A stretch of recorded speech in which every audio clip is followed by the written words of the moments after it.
Last weekend I completed my first Lorcana Fabled Set 9 Store Championship.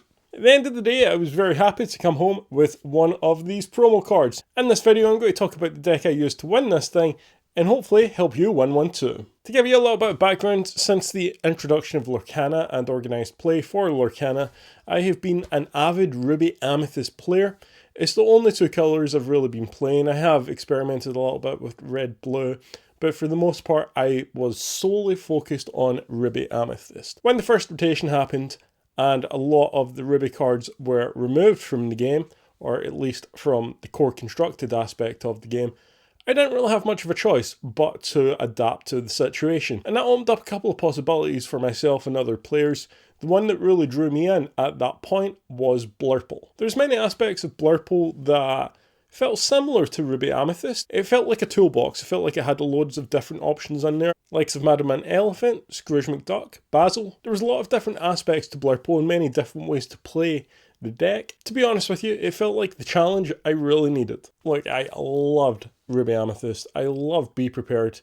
And it's probably important for myself and many other players as well to experience life in Lorcana outside that bubble, try a few new things, and try a few new ideas too. Which then leads on to the first week of Store Championships. It ran the same weekend as DLC Bologna, so I knew that a lot of the more competitive players would be out of town, they'd be in Italy, which would open up the opportunity for me to tackle a Store Championship. For this particular Store Championship at Castle Comics in East Kilbride, I decided to bring Amber Steel, a deck that I hadn't really used before, a matchup I came across numerous times with either Ruby Amethyst or even into Blurple, and a matchup that does not really favour a control deck. It's very fast, the aim of the game is to finish the game as quickly as possible, whereas with a lot of the decks that I've been playing so far, you want to extend the game out and use those higher end cards to really take control of the game. Now, Amber Steel works a lot differently to the other decks that I've used so far.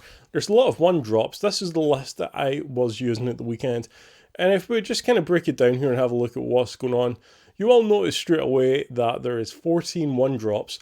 I actually think that was too little on the day. I feel like going up to 16 would have put even more pressure on the board early on, and it's probably something that I'll look at going forward if I was to play this deck again. We then have 2-drops in the Troubadour Doc Nala, which is a deal breaker in many cases. That is one of the main sort of turn 2 plays, puts an incredible amount of pressure on the board, and it's almost like the effect of Dumbo in that when someone plays it to the board, the opponent's like, right, I have to get rid of this straight away, or else the player that's played it is going to get so much resources out of it, in this case lore out of it, that it really becomes a problem. Looking at the 3-drops, we have Bolt, Lady, Tiana, and Pete.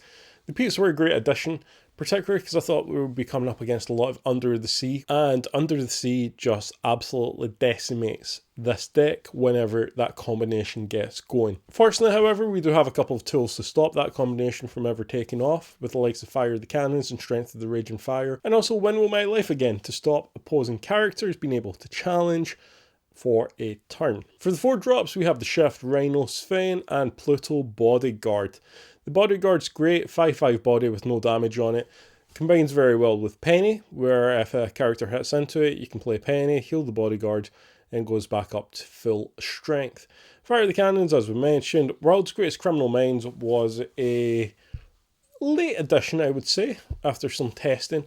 And again, I thought it was just going to be another hard counter to the likes of Clarabelle, some of the higher strength characters that we would face in the game. And I'm not convinced it works, to be honest. I don't think that that was necessarily the best addition for this deck. I guess my counter argument to using this card is that really the game, you would hope, would be over by the time a lot of these higher cost characters or higher strength characters are coming down anyway.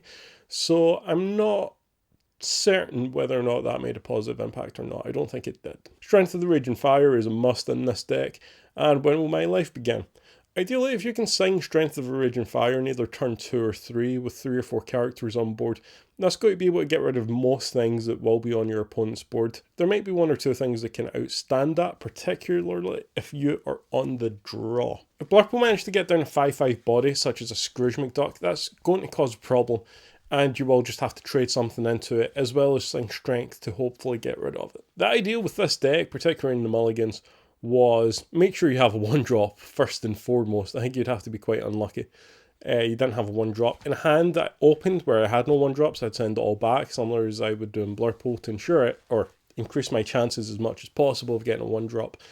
And at 14 1-drops, if you're drawing 14 cards for your deck, while it's not 100% certain, there is a high probability you are going to hit a 1-drop.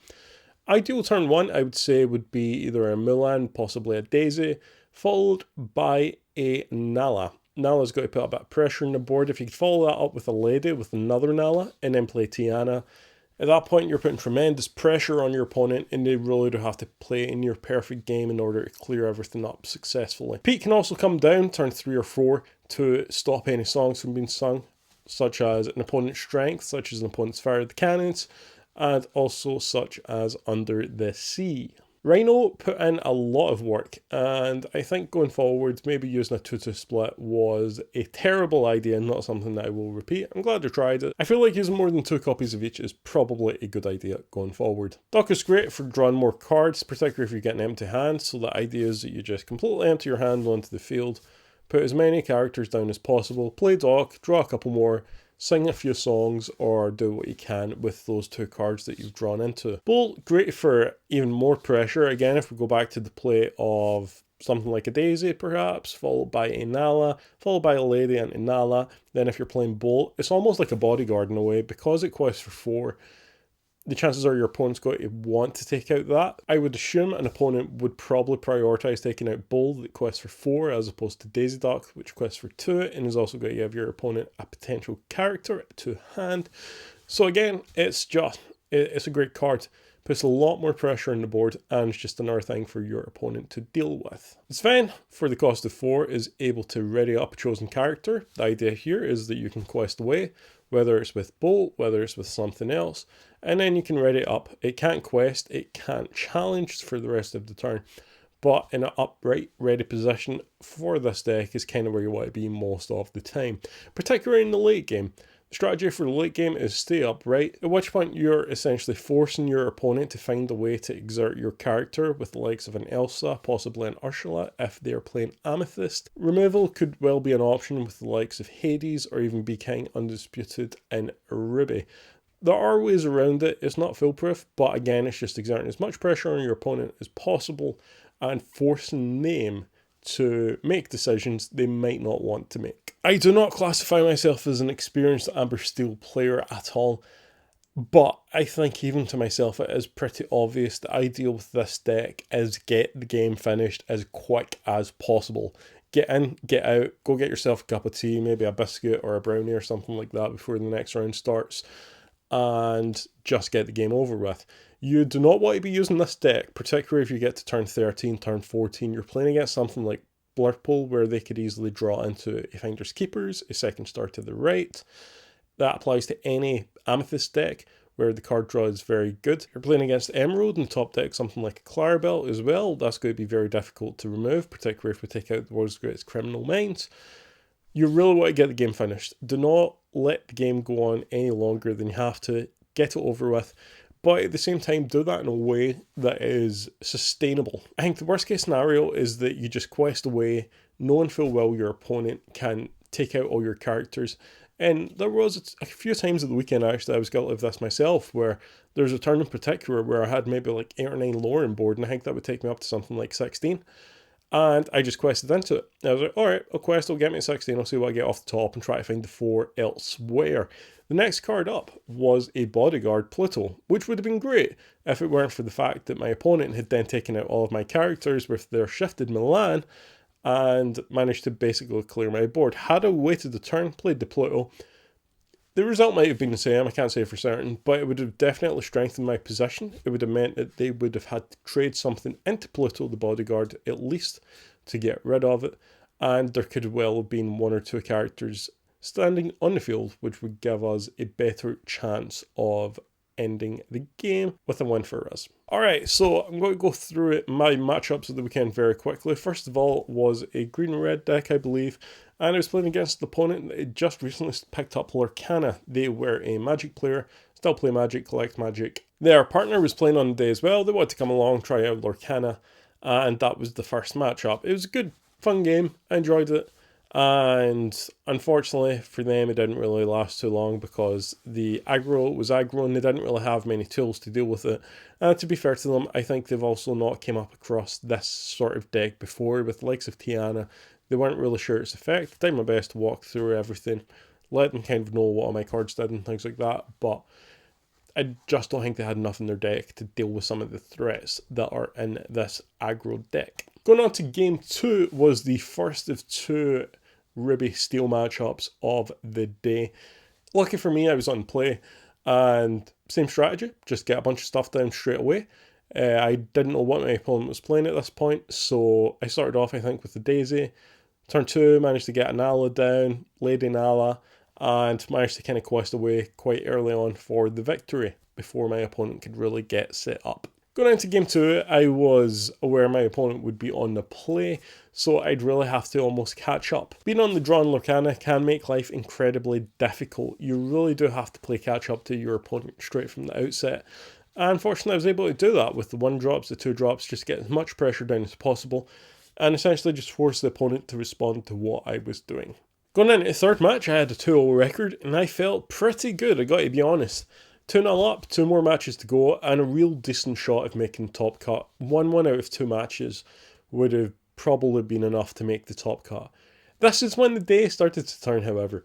My third match up was against another Ruby Steel match, and although I just came off the back of one, I didn't do so well in this one. Managed to get game 1, went 1-0 up, and game 2 I kind of knew the opponent would have a little bit of the advantage, and straight away I could see that they'd made the adjustments that they kind of had to make in this matchup. Instead of prioritising maybe playing a longer game, they made sure to get plenty on the field as early as possible that could potentially challenge a lot of my stuff, and along with maybe a few bad decisions on my part as well. Game 2 wasn't even close. Going into the third game, however, I knew I would be on the play, and the strategy was pretty simple. Get as much down as early as possible, try to quest the game out like I'd done previously. My starting hand for an aggro deck wasn't great. There was no 1-drops. The 2-drops weren't really great either. I think I might have had Nala, but beyond that, the starting hand had a lot of uninkables. I just couldn't really get started, and to no surprise really, the opponent managed to pull off the win and claw the game back. And as I mentioned earlier, using a deck like this, if you're playing against something that is, you know, for all intents and purposes, a control deck, if you lose control of the game, your opponent gains control, you're going to struggle to get the back with a lot of these cards. Tiana is not a great card for challenging unless your opponent's characters only have 1 or 2 willpower. Rhino is probably about your best hope to maybe gain back a little bit of control. It can challenge for 4, got 3 willpower, resist +2 with no damage on it. So Rhino is probably about your best bet to trade into things. But even then, it just wasn't enough to get control of the game. So, going into match 4, it was a bit of a dilemma. I either lost and probably lost a promo, or won and got into the top 4 cut of the day. 11 players on the day, top 8 for the promo, top 4 to play on for a mat.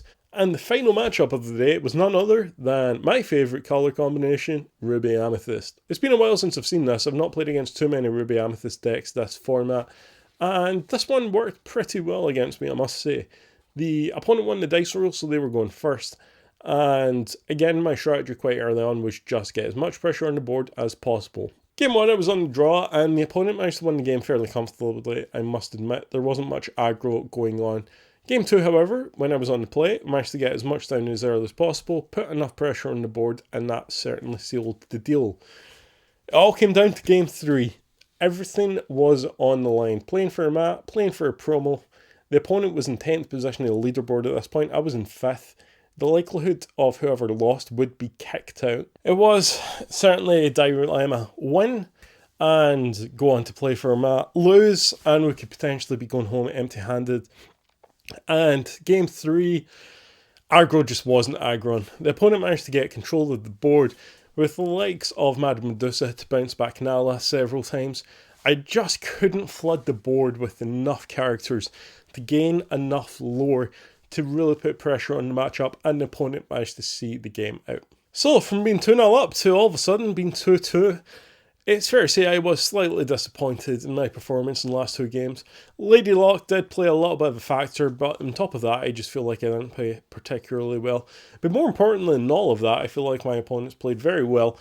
And I always like to, regardless of the result, shake hands with the opponent after the game, congratulate them, win, lose, or draw. And I think that's just important that, no matter what happens, not just in Lorcana, but in general, that if you win, if you lose, or draw, you have to respect your opponent.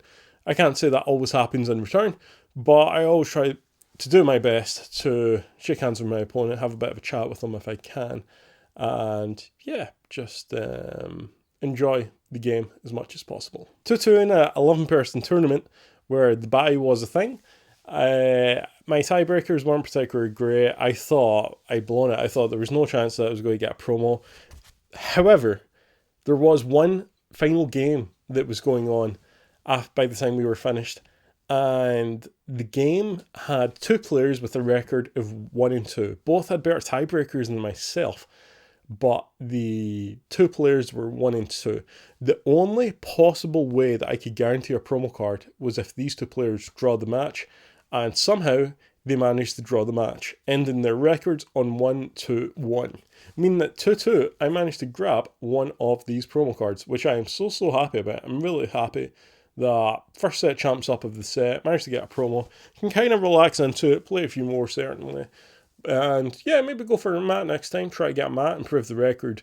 But one set champs down and promo secured, which is a nice feeling. Now you might be thinking a 2-2 record isn't that good, why on earth would I listen to you and your deck? That's very, very wise and very noble. However, what I would say is, with a load of things in Lorcana, when you are up against your matchups are going to constantly change. For example, if I came up against 4 Blurple decks, I would have felt a lot better about this.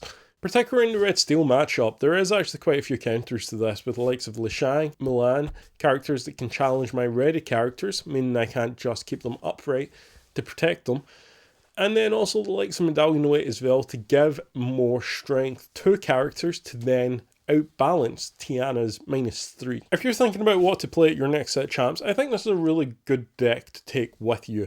It's a very quick deck, it's very fast, there's lots of combinations, so don't be fooled in it. It's not as simple as it may look. There's a lot to it. And as well as it can go really well, it can also go horribly wrong if you don't play it right. And I've experienced that myself over the past few weeks too. Thank you very much for watching. Hope you've enjoyed this video. If you're planning to go into set champs in the next couple of weeks, please let me know how you get on. Let me know what you take with you. And more importantly, let me know if you get one of these promo cards or even a game mat as well, because I will be very jealous about that. Thank you very much for watching. See you in the next one.